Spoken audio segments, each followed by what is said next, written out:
Hi, dear friends and subscribers of Cricket Happenings. Welcome to this morning edition of Cricket Happenings with your host Ram. Today, we are looking at two matches, and the match which has really surprised everybody is that New Zealand have bowled out Australia. Yesterday was the second day, and New Zealand have finished in a very strong position. In fact, probably New Zealand might have not even expected that they would be in a position to bowl out Australia for less than 150. In fact, they bowled out Australia for 136. The New Zealand bowlers did a splendid job. Chris Martin, seam and swing, as I said, there was definitely seam and swing available. It's a greenish pitch. As you know, Australia took advantage first on the first day, and well, New Zealand did it back to Australia by actually bowling them out for 136 and then picking up a 14-run slender lead. But well, what is the important thing about it is New Zealand bowling Australia on their home ground for 136, and that was the lowest ever score recorded by Australia against New Zealand at home. So that says it all. Tremendous bowling from Chris Martin, showing all his experience and his wiles, moving the ball. The ball was swinging. Trent Boult with his pace and swing was absolutely impressive. He knocked off the tail there. Tim Southee came in and picked up that vital wicket of Ricky Ponting. Two minds whether to go for the stroke or not to go, and in the end it was too late.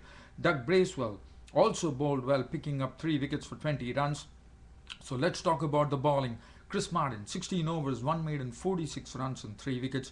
Trent Boult, left arm pace bowler, very impressive on his debut. 13 overs, 4 maidens, 3 for 29. Tim Southee, 12 overs, 2 maidens, 1 for 32. And Dougie Bracewell, 10 overs, 3 maidens, 20 runs and 3 wickets. And they were the ones who were responsible for Australia being restricted to a score of 136. Now, looking at the day's proceedings here, David Warner was the first to go, caught by Taylor of the bowling of Martin for 15. And after that, Ricky Ponting got a ball from Tim Southee, which was just swinging in. Probably Ricky Ponting thought it was going out, but the ball swerved and wrapped him on the pads. Up went the umpire's finger. Ricky Ponting gone. LBW bowled Southee for 5. Michael Hussey was caught brilliantly behind the wicket by Reece Young of the bowling of Boult for 8, and that was his first test wicket. In fact, Michael Hussey edged it. In fact, tried to leg glance it. Reece Young took the catch, and Trent Boult was ecstatic as he got his first test wicket in the form of Michael Hussey. After that, Brad Haddin was held by McCullum of the bowling of Bracewell for 5. It was a shot which Brad Haddin tried to cream him through the offside, paid the penalty. He was gone for 5. And that was the time when Michael Clarke, the captain, who was just staying there, was dismissed for 22 by Bracewell with a beautiful ball which nipped in, and Michael Clarke was clean bowled. His off stump was knocked back. Michael Clarke was gone for 22 with 1-4, and the score read a very, very tottering score at 75 for 7, and it was looking like New Zealand will probably polish off. But no, but Peter Siddle and James Pattinson combined into a very, very valuable partnership, I thought, of 61 runs, where Peter Siddle also hit 3 boundaries in his score of 36. Pattinson also made a very good 17. Both of them really understood the situation and started, trying to stay at the crease and also taking the loose balls, played with a lot of responsibility.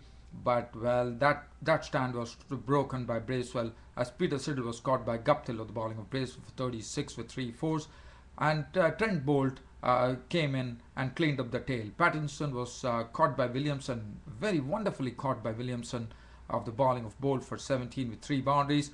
Mitchell Starc was the last one to go. LBW Boult for 4. It was all over. Nathan Lyon was not out on 136 all out Australia in 51 overs, and that gave a slender 14-run lead to New Zealand. Well, New Zealand started off. Martin Guptill and Brendan McCullum, both of them put up an opening start of 36, and Martin Guptill was looking impressive with his strokes straight. Basically, he was flicking well.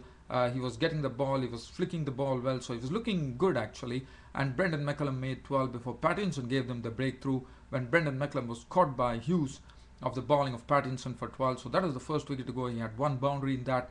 Jesse Ryder came in joining Martin Guptill, and at the same score, once his opening partner Brendan McCullum fell, Martin Guptill followed him to the pavilion, as this was Martin Guptill was caught behind the bowling of Siddle for 16 with 4 boundaries. Had left Jesse Ryder and Ross Taylor at the crease, but it was Michael Hussey, the part-time bowler, who was pushed into operation by Michael Clarke, and Hussey responded by actually fooling Jesse Ryder. Jesse Ryder was stranded as he was down the wicket.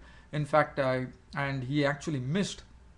He had an edge onto the ball down the leg side, and Haddin took a superlative catch. And Jesse Ryder have exchanged a few words with Ponting while walking, but well, he had to go. Stumped Haddin bowled Hussey for 16 with 2 4s, and that left Ross Taylor and Williamson to do the repair job. They did it perfectly. In fact, they did it to such a nicety that they took New Zealand to the safety at close of play on the second day of this second test at Hobart, with Ross Taylor not out on 42, playing some very good strokes, with 4 boundaries.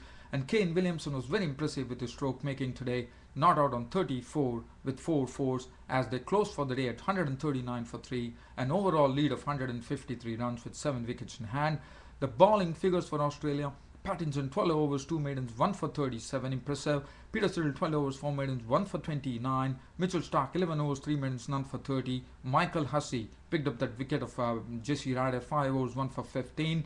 Nathan Lyon 3 overs for 11, and Ricky Ponting was pressed into operation by Michael Clarke today, and in fact he bowled 1 over for 4 runs. So this is what Michael Clarke has brought into his captaincy. Michael Clarke keeps on experimenting, and that's the real mark of a captain, according to me. And Michael Clarke has been very, very impressive as the Australian captain, and he did some changes, and sometimes the changes work, but that is what cricket is all about. And Michael Clarke, I think, brings a lot of innovation into Australian cricket as a captain. Now, I very quickly, because I don't have much time now, I'm going to take you down to the Bangladesh, to Zahoor Ahmed Chowdhury Stadium. Stumps on day 2. Pakistan piled on the agony for Bangladesh. 135, as you know, Bangladesh all out on the first day, and Pakistan, as expected, filed on the agony, took full advantage of this lifeless pitch, and they closed at 415 for 4 at close of play on the second day, with an overall lead of 280 runs, and Bangladesh absolutely demoralized, I would say here, with Mohammad Hafiz going on to make 143 with 14 boundaries, and he was absolutely impressive. Tawfiq Umar, well, he had some he had to survive some moments against Mahmudullah, but Mahmudullah was the man who took his wicket. Tawfiq Umar was dismissed for 61 with 8 boundaries. It was LBW bowled Mahmudullah finally. Azhar Ali briefly flourished, 26 with 3 4s. He probably was not looking there as early. He was trying to play his strokes, but he was caught behind by Mushfiqur Rahim by the falling of Shahadat Hussain. Yunus Khan was not out on 96 with 10 4s and 1 6. He played admirably well, and probably couldn't get his. Probably he will be going for his century on this, the third day. And Misbah-ul-Haq was dismissed cheaply. It was LBW bowled Ilyas Sani to a full toss, and he was on for 20 with 2 4s. Asad Shafiq slammed 2 6s of the bowling of Shakib Al Hasan, 1 over extra cover, 1 over the straight field, and he was not out on an impressive 40 with 3 4s and 2 6s, as Pakistan closed the day as a very, very impressive score of 415 for 4, with Asad Shafiq not out 40, Yunus Khan not out on 96, overall lead of 280. And as I said, Bangladesh has to really, really withstand this onslaught from Pakistan now. And Bangladesh put up a great performance if they are to get out of this big hole they are in right now. Shahadat Hussain 18 overs, 3 maidens, 1 for 71. Rubal Hussain 18 overs, 1 maiden, none for 65. Mahmudullah bowled well, 27 overs, 7 maidens, 1 for 83. Shakib Al Hasan 29 6, 85 none. Ilyas Sani was impressive, 33 overs, 5 maidens, 2 for 81. Nasser Hussain 1 over 1 run. Mohammad Ashraf 2 overs for 10 runs. As I said, Bangladesh have a big task on hand. They have to clear up the lead 280, and Pakistan will be hungry for more.